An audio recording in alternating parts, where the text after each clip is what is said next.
Aktifkan zona alfa, gerbang energi visualisasi.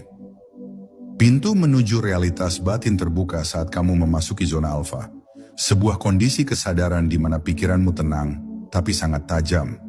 Ini bukan kondisi tidur, dan bukan juga kondisi terjaga sepenuhnya. Ini adalah celah tipis di antara keduanya. Disinilah visualisasi bekerja paling kuat, karena saat kamu berada di zona alfa, batas antara alam sadar dan bawah sadar menjadi kabur.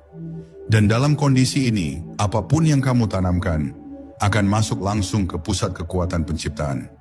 Zona alfa adalah medan magnet dari kesadaran terfokus.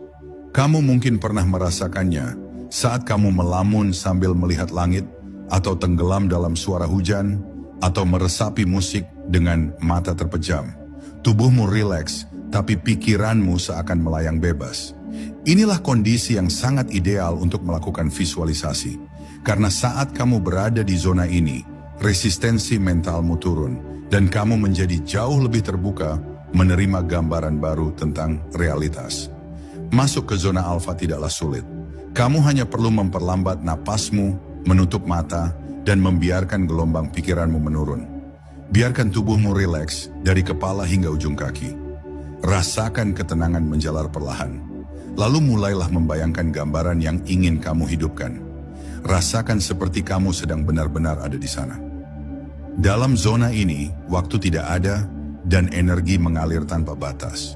Disinilah kamu bisa mengakses kekuatan batinmu yang sesungguhnya. Banyak teknik meditasi dan latihan pernapasan yang digunakan untuk mencapai zona alfa.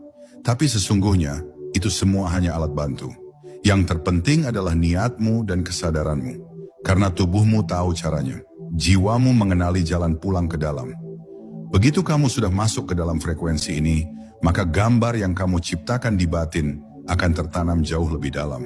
Dan dari sanalah ia akan mulai memancar keluar, menarik realitas untuk menyesuaikan dengan cetakanmu. Mereka yang menguasai teknik ini bisa menciptakan perubahan luar biasa dalam hidup mereka. Bukan karena mereka lebih beruntung, tapi karena mereka tahu kapan dan bagaimana menyentuh gerbang energi visualisasi ini. Mereka tidak memvisualisasikan saat sibuk, cemas, atau tergesa-gesa. Mereka menunggu sampai tubuh dan pikirannya masuk ke dalam ketenangan. Lalu mereka menciptakan, bukan dengan paksa, tapi dengan kelembutan. Zona alfa adalah kunci yang selama ini tersembunyi di balik ribuan buku spiritual kuno. Di balik praktik para yogi, dukun, dan peramal yang mampu melihat masa depan. Mereka semua tahu bahwa untuk menciptakan, seseorang harus tenang, harus turun ke dalam kesadaran.